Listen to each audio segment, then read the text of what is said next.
going to talk about molecular analysis in the diagnosis and prognosis of hematological malignancies. The reason for this is the importance of molecular analysis for the very diagnosis of entities and the prognosis of it. I'm Dr. Geetha Menon, the Clinical Director of the Haemato-oncology Diagnostic Service for the Merseyside and Cheshire Cancer Network in England. It serves a population of 3 million, and I share this talk with my colleague, Dr. Lihui Wang, who's a molecular diagnostics lead in my laboratory. That's the disclaimer. So we go to the classification of hematological malignancies. We all know that through the last 20 years, there's been many iterations and refinement of the classification of the hematological malignancies, which most of you would have seen as a real classification, which then matured into the many WHO classifications, the last one being the 4th WHO classification. Generally, the classification is based on a lineage framework, tumor type and subtype framework, that is lymphoma or myeloid, and their subtypes T cell or B cell, and a combination of clinical, lineage, and biological attributes. So it's got to be meaningful. So it's got all 3 characteristics included. The current WHO classification, the 5th edition, domination of the biological attribute is noted in this. So it's overwhelmingly biological. The reason for it is that because the clinical and lineage classification and attributes were largely highly evolved up to the 4th edition. So this time it's the biological attributes that dominates the framework. I'm going to give you some examples of where molecular analysis is important to determine certain entities. So it won't cover the entire spectrum of the WHO classification, the 5th edition, or the ICC classification, but just some snapshots of entities which will give you a flavor for why molecular analysis is so important in definition. So the 2 entities here that I want to come to are clonal hematopoiesis of indeterminate potential, that's CHIP, and the second one is clonal cytopenia of undetermined significance. So the first one is where you get a somatic mutation of the myeloid malignancy associated gene, either in the blood or bone marrow, with a variant allele frequency of greater or equivalent to 2%, where there is no underlying diagnosed hematological disorder or where there is no unexplained cytopenia. So this is quite different from clonal cytopenia of undetermined significance, which is CCUS. It's defined as CHIP. It's the same as CHIP, but then there is cytopenia. So the earlier one didn't have cytopenia, this had, but it's still unexplained by hematological or non-hematological conditions, which means it doesn't fit the very strict criteria for defining myeloid neoplasms. So the cytopenia considerations for all 3 entities, CCUS, proper MDS, which is a neoplastic condition, and MDS-MPN, are the following. So you've got the hemoglobin of less than 13 for males, less than 12 G for females. For anemia, absolute neutrophil count of less than 1.8 for leukopenia, and platelets of less than 150 for thrombocytopenia. So why are these entities important?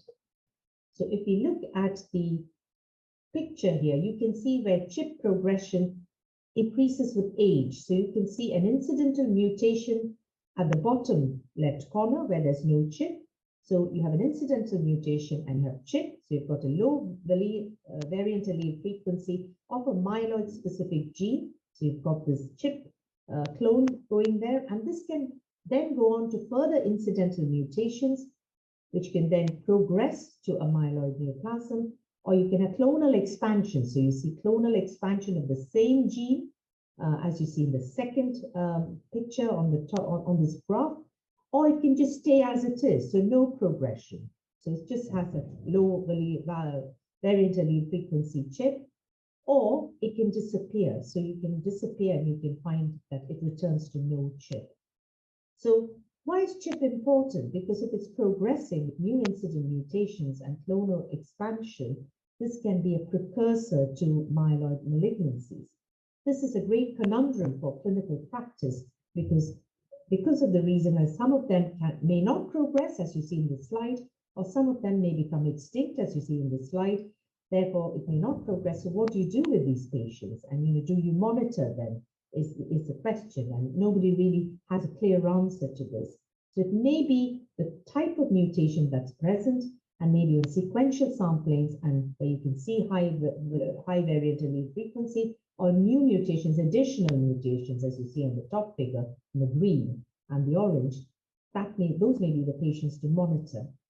The other reason why CHIP is very important is because it's not just associated with hematological malignancies, but also with cardiological diseases, such as coronary heart disease and atherosclerosis, can also be progressed due to CHIP.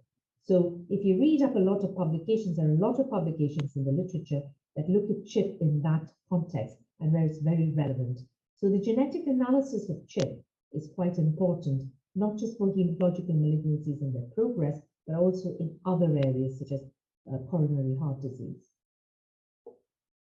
So just a list of myeloproliferative neoplasms which have signatures. So chronic myeloid leukemia has a signature which you all know is BCR-ABL, and also Dr. Wang will touch upon the other significant myelomutations as well as kinase domain mutations.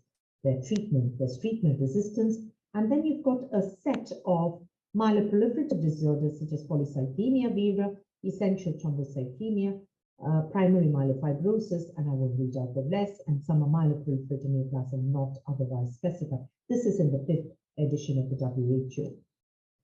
So we know that the important driver mutations in MPN are the JAK2 with exon 12, CALR and MPL mutations, which you get in polycythemia vera, essential thrombocythemia, and primary myelofibrosis. And you can see the colors on the left-hand side. JAK2 is in red, so you can see that for polycythemia vera, it's really JAK2, the classical JAK2 V617F. And if you go to ET, most of it is the same JAK2, but you add in CALR as well as JAK2 with exon 12 and MPL. And if you go to primary myelofibrosis, it's roughly very similar to essential thrombocythemia. But in addition, you can actually see mutations in additional areas. So for instance, you can see JAK2 exon 12 mutations, which can be occurring in certain regions, such as the EPOR region in PV, and CALR mutations located to exon 9 and occur in ET and PMF. MPL mutations are mostly exon 10, missense mutations occurring in the residue W515 and occur in ET and MF, PMF, primary myelofibrosis. You must remember there are cases that have no mutations in any of these, JAK2, CALR, or MPL, and if they fulfill the clinical criteria for MPN, then they're referred to as triple negative MPN. You can see on the picture the JAK-STAT signaling pathway, which is impeded by these mutations in these canonical mutations in these particular genes. So the other somatic mutations which are of interest in myeloid malignancies, which occur in myeloproliferative neoplasms, are epigenetic regulators. We know about DNMT3A for DNA methylation, demethylation TEC2, which we get not only in myeloproliferative neoplasms, but also in some lymphoid neoplasms, and in histone modification related genes such as EZH2, ASXL1, as well as certain splicing genes, which we see are most frequently affected. So it's basically DNMT3A, TEC2, EZH2, ASXL1, and splicing genes such as SRSF2, U2AF1, SF3B1, and ZRSR2, which are most frequently affected. We also have IDH1 and IDH2 mutations. I won't read that out because Dr. Wang's going to touch upon these things, and this interferes with the epigenetic regulator TEC2 and its function. There's also factors activating LAS and regulating CBL, LNK, SH2B3 signaling, as well as factors involved in transcription regulation and DNA repair. Key amongst them is TP53, and that can't be overemphasized, the importance of TP53, so the assessment is absolutely important. So why is this important to look at all these somatic mutations in epigenetic regulators, RAS, IDH1 and IDH2, as well as TP53. So mutations in these, so SXL1, EZH2, IDH1, 2, SRSF2, which you can see highlighted in red in the picture on the left, they're considered as high molecular risk mutations because they confer an adverse prognosis. So when I started the talk, I did say that the importance of molecular diagnosis, not only diagnostic, but prognosis and therapy, as Dr. Wang will touch on in a moment. Therefore, you can actually stack the high risk, you can stratify and say this is high molecular risk. These are the high molecular risk genes. So ASXL1, well known, EZH2, IDH1 and 2, and SRSF2. And the poorer, the ones which don't have, which can have adverse prognosis when it's in blast phase, that is TP53, IDH1, 2, and SRSF2. So it's very important for us to look at these genes in MPNs, including CML, to assess the risk factor and adverse prognosis, as well as some therapeutics. For instance, IDH1 and IDH group, they have anti-therapeutic targets. There can be therapeutic targets, and I think there are some trials in pipeline which are run with these. So this is the WHO classification. So we like the canonical mutations JAK2, CALR, and MPL in MPN, but we also have other mutations, as I've shown you, TEC2, ASXL1, and DNMT3A, which are present in half of the patients with MPN. And I've already shown you the importance of risk stratification, high molecular risk versus low in ordinary disease and where there's a blast phase as well. Also, primary myelofibrosis, which can which is a disease in the MPN category, can have a collection of these mutations as I've listed there. EZH2, IDH1, 2, SRSF2, U2AF1, and ASXL1. CNL, where you have the key mutations, CSF3R mutations, which is pathognomonic of these diseases, actually described in greater than 60% of the cases. So it can be pathognomonic of the disease in those cases. So mastocytosis, I think everybody knows. We look at the somatic point mutation in KIT gene, which we see in 90% of the patients. But in addition, some of these patients will have these additional mutations we've already talked about in the MPNs. TEC2, SRSF2, ASXL1, RUNX1, and JAK2.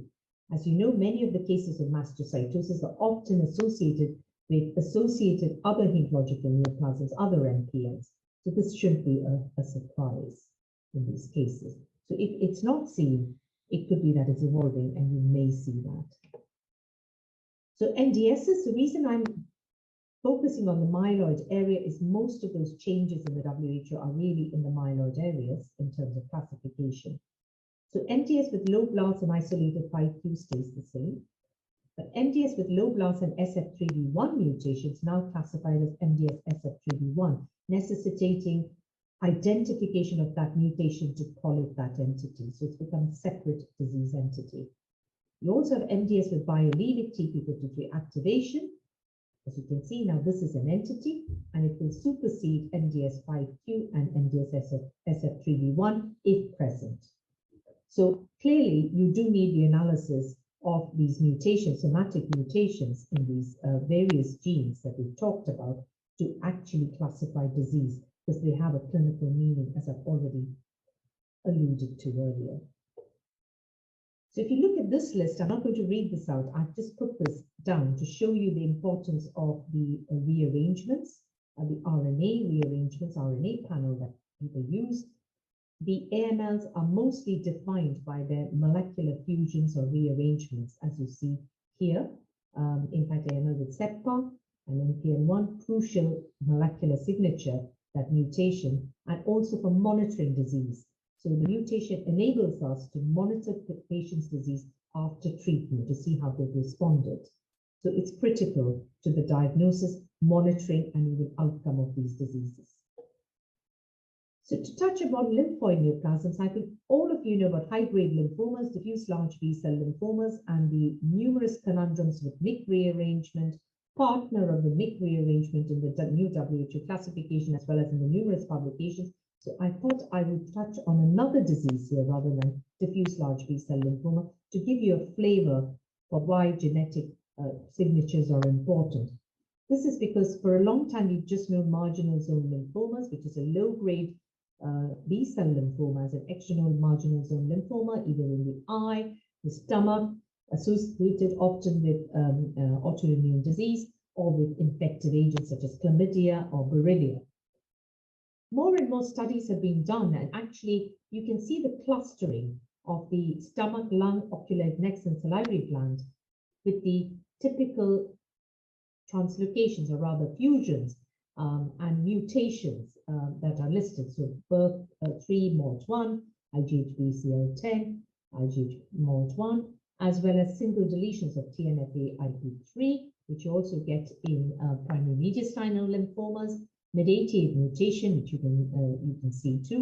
So actually clusters around the NF-kappa B activation pathway, which is the pathogenic pathway for extranodal marginal zone lymphomas in these particular sites.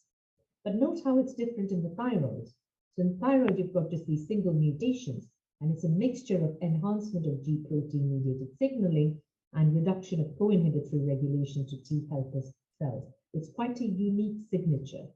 So if you get a MALT lymphoma and you're wondering whether this is actually a stomach MALT lymphoma, because sometimes you get a stomach MALT lymphoma, which then appears in the thyroid, and you want to understand if it's the same disease. If you do a profiling, mutational profiling, fusion and translocations, you can probably categorize it, although there is some degree of overlap, as you can see with the diagram. The skin is mainly a difference between co-inhibitory regulator for T helper cells and apoptosis protection, fast mutation there, as you can see, which is quite important. So basically, you can see how important these mutations are to actually identify the disease, determine even the location of the disease with some degree of overlap, and also the pathways. The pathways are quite important because I'm sure down the line, therapeutics will diversify to target these pathways, such as the NF-kappa-B pathway and the other pathways I've discussed here, that is the regulation to T helper cells, the microenvironment, the tumor microenvironment, and apoptosis, in enhancing apoptosis if you can target the FAS. So therefore, just to give you a snapshot of why gene mutations and measuring the molecular signatures in both the quantity of the mutations as well as the quantification by Wang is so important in determining diagnosis, but I think I've also touched upon in certain areas the prognosis and the outcome, including therapeutics in some cases. There's another interesting one I wanted to touch on, follicular lymphoma. These are less seen than the diffuse large B, so the genetic signatures will clearly define specific disease subsets. So a very elegant paper that was published some time ago by Professor Quintanilla Fend and colleagues shows a particular type of follicular lymphoma that's actually negative for IGHBCL2 fusion, but it has frequent STAT6 mutations and one P36 deletion and TNFR-SF14 mutation, and it's a completely separate subset with a better outcome. So that's quite useful. And I think in the fullness of time, the more we interrogate these diseases, where we think they're just one entity, follicular lymphoma or mantle cell lymphoma, with the genetic signatures, we will be able to define molecular subsets with particular prognosis as well as particular targeted therapeutics in the next 5 to 10 years. So I think that is just a brief overview why genetic analysis of the myeloid malignancies and in future the lymphoid malignancies is absolutely critical to diagnosis, defining better clinically meaningful subsets and therapeutics. So this is just to give you a snapshot of genetics of high-grade B-cell lymphoma. I've talked to you about this already. We all know about MYC, and we always knew about MYC and BCL2. In the new classification, in the subsequent papers, MYC BCL6 is known to be significant in outcome determination. As you know, we've all been interrogating these diffuse large B-cell lymphomas, the double hit and triple hit analysis by FISH. But we know from papers that have come out over the years, including one by Andreas Rosenwald, that a percentage of these so-called double hit, triple hit lymphomas do not have a bad outcome, actually. Initially, it was purported they had a bad outcome, and there's a lot of controversy as to, whether we use MYC staining and, cut off, and we look at the translocations. We've done all that, and the paper suggests that there is still a large proportion that don't behave badly, and that the key may be the expression of the MYC protein. So it may be the genetic signatures that actually cause overexpression of the MYC protein that you may be able to identify by immunohistochemistry that may be critical to actually say whether that particular diffuse large B-cell lymphoma will have a poorer outcome rather than just looking at the translocations, which we have been doing for so long. The translocations are multiple partners. I won't go into it. We know about BCL6 and BCL2. There are several others which actually can activate the MYC, activate the protein expression, which may be key to saying that those are the rogue diffuse large B-cell lymphomas, which may need a different kind of treatment regime. So that work's still undergoing. Those papers haven't been published. So those are the thoughts within the community of the hematopathologists, hematologists, and the clinical scientists who are looking at this area to determine better. But it sort of highlights to you why it's so important to pursue these signatures, because they will determine better subsets. So we're not done yet with splitting these diseases into meaningful subsets, and this will go on in future through looking at genomic signatures as well as proteomic signatures, which I haven't touched on here yet. So over to Dr. Wang. So I'm going to provide some information about molecular genetic test provisions, mainly focusing on NGS methods usage. From 2021 to 2022, there are few guidelines come through for myeloid and lymphoid malignancies. It's WHO, ICC, and also the ELN guidelines, and also about MDX is the scoring system. For the AML diagnosis, this is a brief lines of genes and gene point mutation, small indels, or even the fusion genes and rearrangement. The few targets need a quick turnaround time, for example, FIT3, IDH1 and 2, because the target treatment regime needs to be applied. For some, for example, NPM1 and the list of other genes in here, we need a quicker turnaround time to get the quick prognosis to determine the next stage of treatment regime. On the right on the slide is MDSS, the molecular-based score system. This system can be into calculator online. There are a list of main gene effects and also the minute, so we call it residue mutations. So they all give a different weight of if it's a present, different adjusted hazard ratio, and they come up with a final model. Apart from the list of genes we listed, there are some specific single genes or single mutation, single fusion transcript, which is specific for a subset of disease and also specific requirement for the laboratory provision. For the CML, there's clearly let's be the ABL fusion. This is used for MDRD marker to measure the response rate. The APL, query APL, the PMRARA will give directions for the first line treatment, which is urgent within 24 hours, need to be provided. For the MPN, this category, they're specific, of course, subject to MEPO-CAR. This is Dr. Menon alluded to these details. Apart from the three that are triple negative, we need to look at it. Mastocytosis, the KIT, BA16V mutations. Particularly importantly, we will need the KIT detection to be very sensitive because the master cell is not purified, particularly when it's bone marrow involvement is not a high percentage master cells. The others in the CNL and the CMML and the therapy-related AML, the specific set of genes which particularly link to the individual diagnosis or risk factors.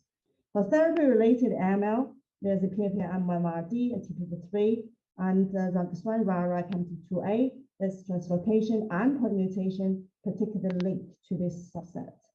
For lymphoid lineage, the CAL, of course, we know with IHV status, TP3 status, is all important to determine the next stage of treatment.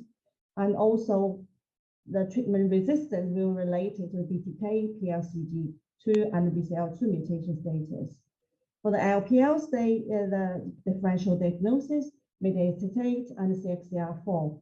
Mantle cell lymphoma in the recent guidelines, we will need the translocation status of immunoglobulin genes and TP53 deletion or mutations for treatment.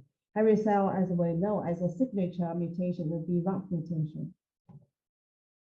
In the updated guidelines, the multi-hit TP53 in the myeloid lineage, MDS, MDS-AML, and AML, they are particularly emphasized on as multi-hit TP53. So multi-hit TP53 present, it will be aggressive, is irrespective of the blast percentage. So how multi-hit TP53 can be confirmed?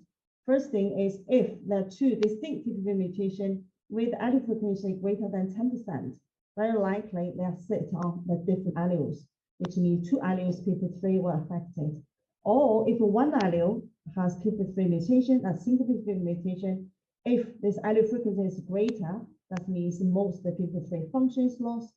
And also it's possible in the other alleles, the genetic could tell us is deleted, or even the heterozygosity test will say the other allele has TP53 dysfunction. Or in a complex karyotype, this also indicates that TP53 not only have one allele TP53 mutation, in the other allele is dysfunction as well. So that's the defined laboratory method to detect multi-hit TP53.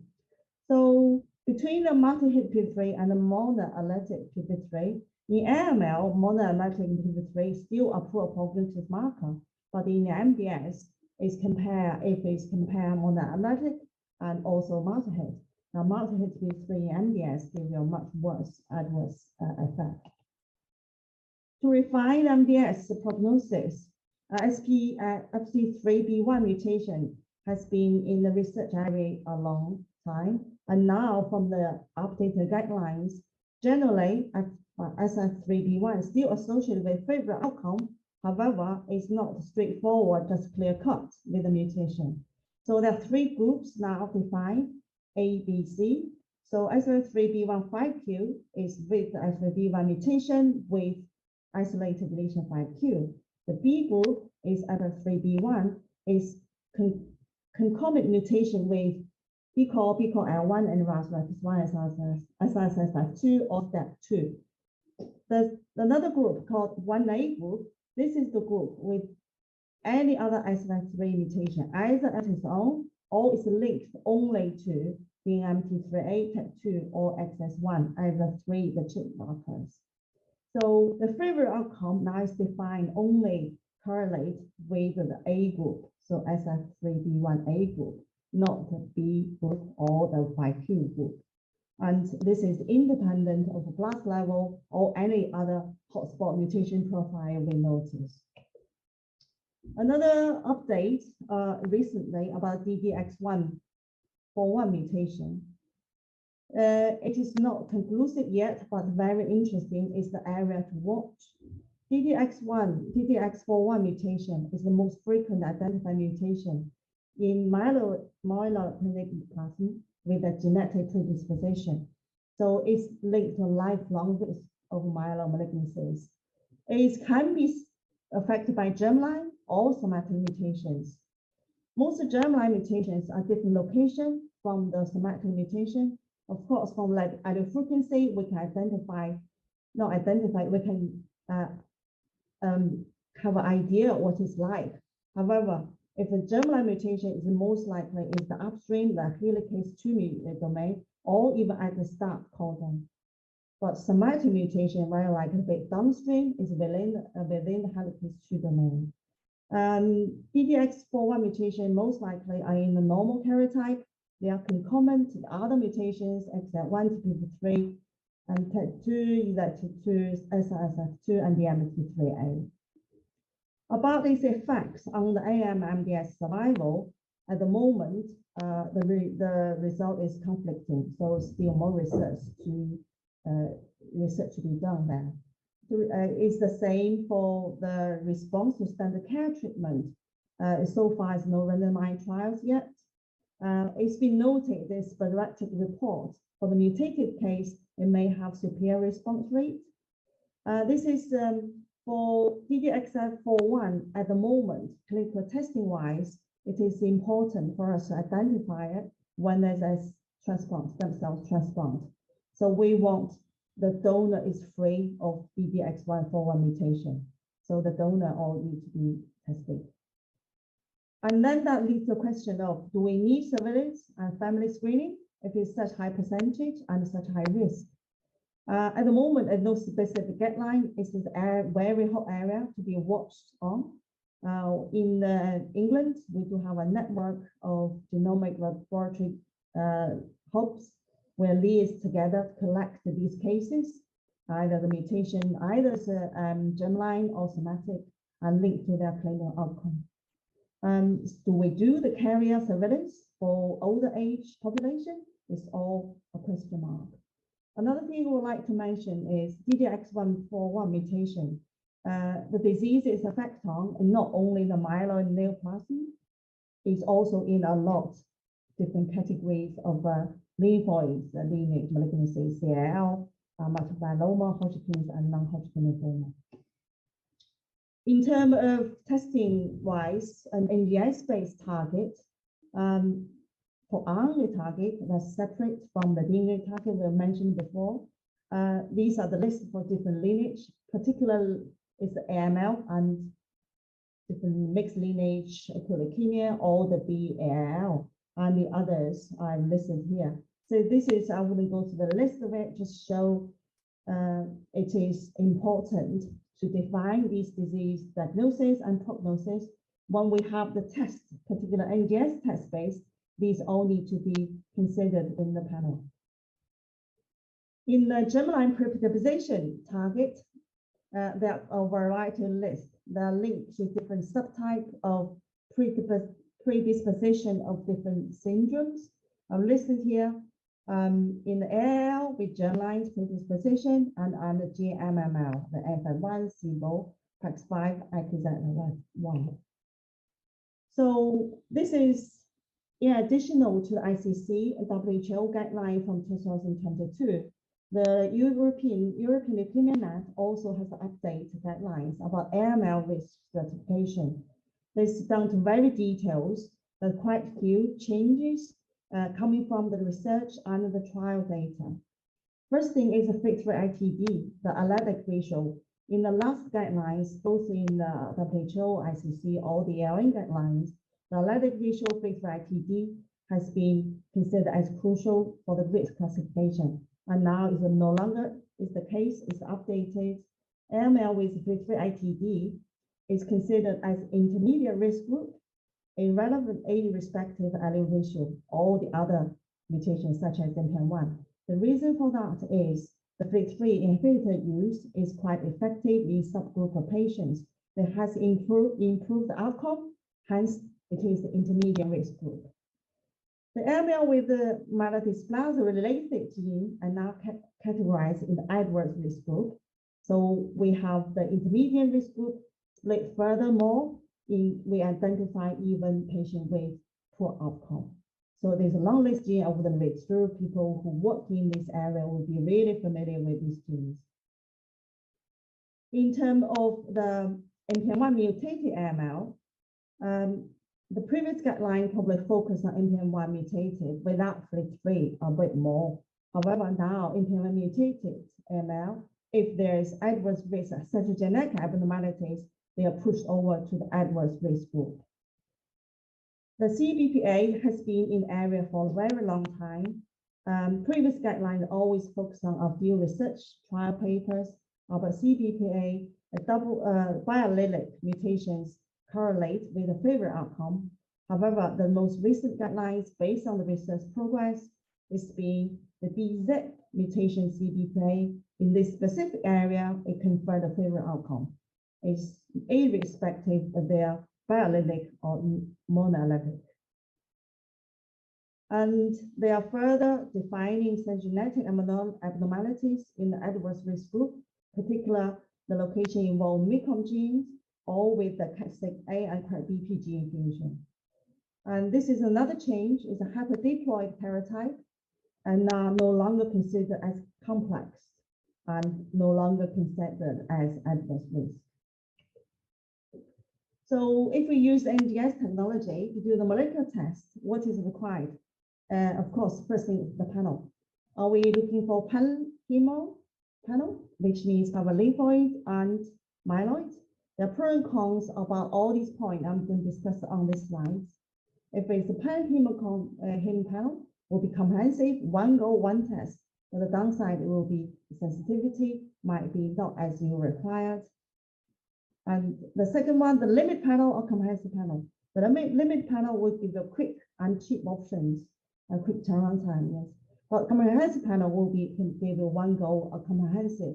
As Dr. Menon mentioned in the comprehensively about the importance of so many molecular markers important for diagnosis, prognosis. Probably we all want to lean towards a comprehensive and know the whole picture. However, in clinical service, we do have some vast number of patients to screen as an initial screen that might be a limited panel of better value. Whether we do the NGS test as a diagnosis or the post-treatment MRD stage, I would say yes, both stage. However, the panel choice will be slightly different because when we deal with the MRD post-treatment, a lot of consideration will be in the sensitivity and what marker is correlate with the disease load. So that's different panel construct. The somatic and germline, as I listed there, as Dr. Menon mentioned, so many somatic mutations correlate with the use is important for prognosis diagnosis. And in the germline list, there are a lot of gene lists in there. Are we able to combine them or individually? I think at the moment, they are still separated to give the better coverage, better detailed configuration of all these parameters. In terms of adults and pediatrics, since probably I think it's to do with the setting of diagnostic labs. At the moment, we haven't merged them together, the adult panel and pediatric panels. They are overlapping, but they are specific requirements. As of being a panel and a panel, there are different approach. The approach most effective way could be you have one patient come in, you test the being a panel and a panel on the same sample. That's one goal. You don't need to spread them and one after another. But there are advantages separately in terms of cost, probably. You do being a panel for most of the patient and select some of the iron panel. But what we think here, the being a panel and iron panel together merged as every single sample that provide a comprehensive picture of molecular signatures. Of course, all of these, we can say whole genome sequencing will be ultimate approach. We need all of these. You don't need to think about specific entities, specific costs, or specific lineage. However, whole genome sequencing at this stage, even we do have here in England, we have a scheme to have a trial for pediatric and adult acute leukemia.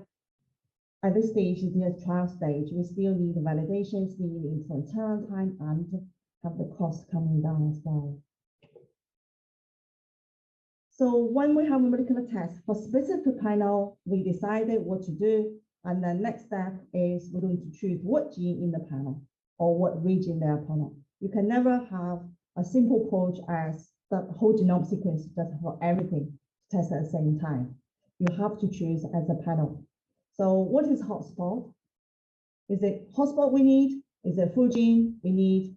If it's a full gene, it's a coding region, or we want intra-splicing site. Intra-splicing site plus or minus 1, or we want to look at further into the intra. There's clinical relevance, what gene is relevant more than the others, what's the biological relevance more than others, and what is the prevalence of it, the gene we're choosing and the region we're selecting. Secondly, there's a sensitivity. When we deal with MRD, the aim is to pick up patients who relapse earlier and who have alternative treatment. The sensitivity is crucial for MRD monitoring. So we can get down to 0.5%, 1%, or even lower, all to 5%, all to 10 to E-4. That's different technology. NGS-based have different ways we can deal with this. Turnaround time is crucial for the patient's management. Some of the tests we need 24 hours, some 3 days, and 10 days, 21 days. Now in England, we're aiming for all molecular markers within 10 days, which is a challenge in some circumstances, but we can prioritize with some of the tests within 24 hours. Another one is the NGS data reporting. The reporting, we've done all the panels, we decide what to do, we found some of the variants. Are these variants relevant? We need a proper variant assessment. The variant assessment, there are some guidelines out there, but Haem-onc area is different from other cancer area. It's more complicated. It needs a specific consideration of guidelines. As Dr. Menon mentioned, the CHIP, CCS, and the pre-presentation of germlines. So the germlines, how to assess them, somatic variant. There are guidelines for germlines. The somatic variant for Haem-onc is still in the discussion. I think soon will be a draft come through. We have the Liverpool pan-lymphoid panel. We designed in Liverpool by our team. And now we have this network to test this panel to validate it and put in service. Up to 2023, we have 11 clinical labs across Europe and South Africa to in this network to validate it and put into service. And with the view in the future, it's in the research area. At the moment, validation set, sample set is a different type of lymphoma and lymphoid malignancies. As you can see, the distribution is roughly probably in the disease, the patient's distribution, with some of them much more than the others. And we'll thank for everyone in our HODS team, and also thank some of the Fisher team members to help us. Thank you. And once again, we are here back live. First of all, I would like to apologize. We experienced technical issues with the presentation of Professor Paul Hoffman. I'm really sorry about that. There was a problem with the audio. It was not possible to hear anything. So we will actually have this presentation once again later. There will be no time for a Q&A session in that case. But of course, I would like now to first take the opportunity to do a Q&A session for the presentation that we just heard. And I would like for that to thank Dr. Menon and Dr. Wang for their presentation, for tackling, some of the important data and sharing some of very important data that they've collected using the GeneXus system. So thank you again, both of you, also for jumping in because of this technical issue. I appreciate a lot your flexibility. And again, thank you for your very thoughtful presentation. So I'll now move forward and pick a few of the many questions that we receiving now from the audience. And I would like to start with the first one. Please feel free, both of you, to jump in and answer them. The first one is actually about the very, very recent update that the WHO and the ICC guidelines have introduced. And the question is whether or not these very recent changes in the guidelines will impact your way of performing molecular profiling in MDS. I think Dr. Wang's more qualified than me to answer this. Yes, it does have impact on our our laboratory provisions. Of course, these targets will be included in the panel that we're trying to do our best to include it into it. The panel we're using is constantly evolving. So basically more gene targets in there. Also, the changes involved in the guidelines also will direct us to give the risk stratification, particularly for the MDS. That will relate to when we have the molecular report, what suggestions or recommendation we're going to give. I think that definitely is impact in there. Thank you. Thank you very much for that. And the other question is, do you see value? This is a little bit of a provocative one probably, but do you see value in upfront testing for all myeloid malignancies, or do you think it's a little bit too much? I think you have to, that's why in our lab, it's an integrated service. So we have a sample comes in, it has flow first, which is a first diagnosis coming out of the flow cytometry. And this then cascades the testing. So the flow cytometry says, oh, this looks like an MDS, or it's a myeloid lineage neoplasm. And the cascade immediately starts. So we've got an advantage of having an integrated laboratory. So the sample then goes just across the corridor to Dr. Wang's laboratory for all the genetic testing straight away, and the immunohistochemistry is also triggered onto the trophine sample, which takes a little bit more time to come. So it all happens in tandem. So you need some guidance, because sometimes a case is diagnosed clinically as an MDS, but it's actually an AML, or actually it's a myeloma. We've seen that many times in our practice. So the initial screen at the flow cytometry stage is quite important to know what to do with these samples, and also quite important because down the line you can identify small subsets, or if you've got biclonal disease, you can identify these clones, and this can go for sequencing to Dr. Wang's lab, and which would give us lots of information. Because especially if you find drug resistance and you've got a new evolving clone, you really want to pick that up for the benefit of your patient and the clinicians. So, I'll let Lihui add something more. Yes, when we think about when we say whether myeloid cases, myeloid lineage cases, or even lymphoid lineage cases, do we need a blanket screening by NGS? At the moment, in practice, for the myeloid lineage, most likely you're going to see in the blood count, myeloid lineage, cells all increase. I think as our practice experience is, we do need, say, blood only, not bone marrow yet. We have a limited panel, a smaller panel, very quick, very cheap to screen them. So I think it's about the panel provision. We do have comprehensive panels, like Dr. Menon mentioned. They are triggered all upfront by the clinicians. Well, they know that leading to probably we see the blast already, or by histopathology like Dr. Menon, or from the flow liquid sample. However, we do have a vast number of patients who only present with the blood samples, who want to know whether the screening result will indicate further investigation. So we do have provisions of a smaller panel, limited panel, that can cope with large scale.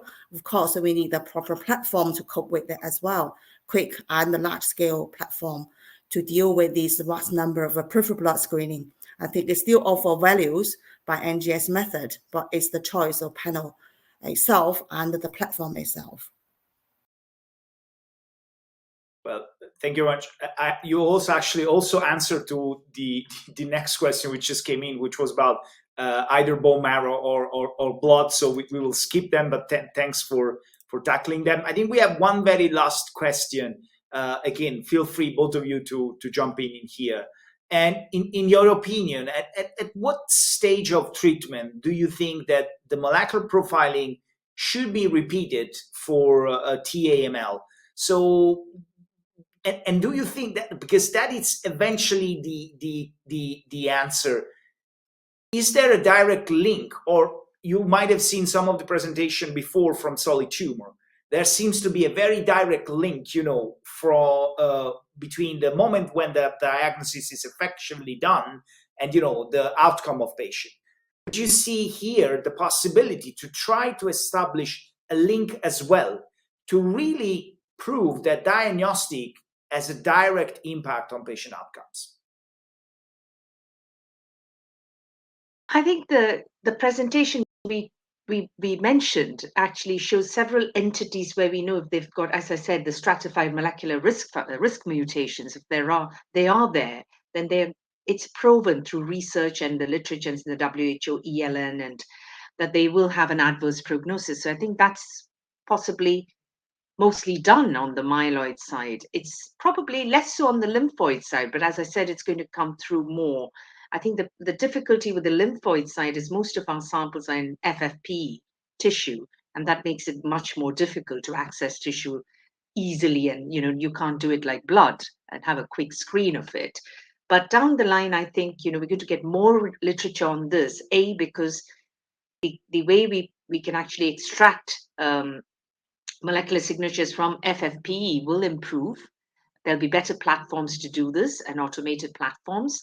But also, you know, we're going to have ctDNA, isn't it? Circulating tumor DNA, which is already, you can see it in solid cancers, but not so in hematological because it's quite complex and difficult.